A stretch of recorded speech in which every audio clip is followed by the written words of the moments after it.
পশ্চিমবঙ্গের মুখ্যমন্ত্রী মমতা বন্দ্যোপাধ্যায়ের বিদায়ী সাংসদ আসানসোল থেকে তৃণমূল প্রার্থী চলচ্চিত্র তারকা শত্রুঘ্ন সিনহার সমর্থনে সভা করবেন 27 এপ্রিল। আসানসোলের মুখ্যমন্ত্রী মমতা বন্দ্যোপাধ্যায়ের নির্বাচনী জনসভা অনুষ্ঠিত হবে। পশ্চিমবঙ্গের আইনমন্ত্রী মলয় ঘটক, পশ্চিম বর্ধমান জেলা তৃণমূলের সভাপতি নরেন্দ্রনাথ চক্রবর্তী, আইএনটিটিইউসির জেলা সভাপতি কাম ডেপুটি মেয়র অভিজিৎ ঘটক, পশ্চিম বর্ধমান জেলা যুব নেতা অভিনব মুখোপাধ্যায় এবং অন্যান্য তৃণমূল নেতারা এবং পুলিশি বয়েজ স্কুল গ্রাউন্ড দেখতে আসেন বৃহস্পতিবার। আসানসোলের উষাগ্রামেই অবস্থিত। প্রশাসনের লোকজন এসেছে। মুখ্যমন্ত্রী মমতা বন্দ্যোপাধ্যায়ের সভার সম্পূর্ণ মজুত নেওয়া হয়েছে।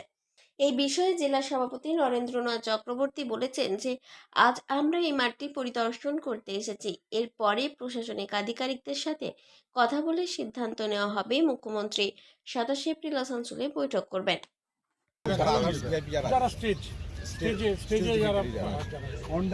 ওখানে ওই স্কুলের মাঠটা খুলে এই যে হলুদ ইয়েটা রয়েছে না, ওইখান দিয়ে সোজা একটা 4 ফুটের 5 ফুটের রাস্তা হেঁটে 10-12টা গাড়ি থাকে। ইয়েটা চড়া আছে মনে হচ্ছে থাকলে হেলিপ্যাডের দায়িত্বে। ঠিক আছে তো ঠিক আছে,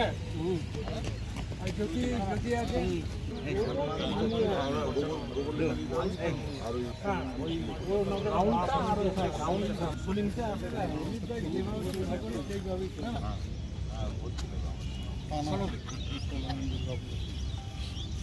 একদম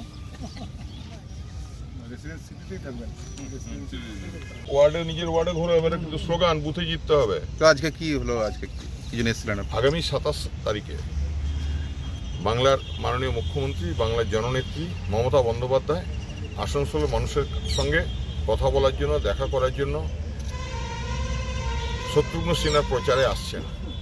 সেটা আসানসোল যে বয়েজ উষাগ্রাম বয়েজ স্কুল আছে সেই মাঠে যদি করা যায়, আমরা এটা দেখার জন্য মাননীয় মন্ত্রী এসেছিলেন এবং প্রশাসনের মানুষজন এসেছিলেন। আমরা এটা দেখতে এসেছিলাম। মমতা বন্দ্যোপাধ্যায় মানে তো জনপ্লাবন। কেউ তো অঙ্ক কষে বলতে পারে না, 2500 হতে পারে, 5000 হতে পারে। আসানসোল থেকে সঞ্জয় দেবের রিপোর্ট, 99 নিউজ বাংলা।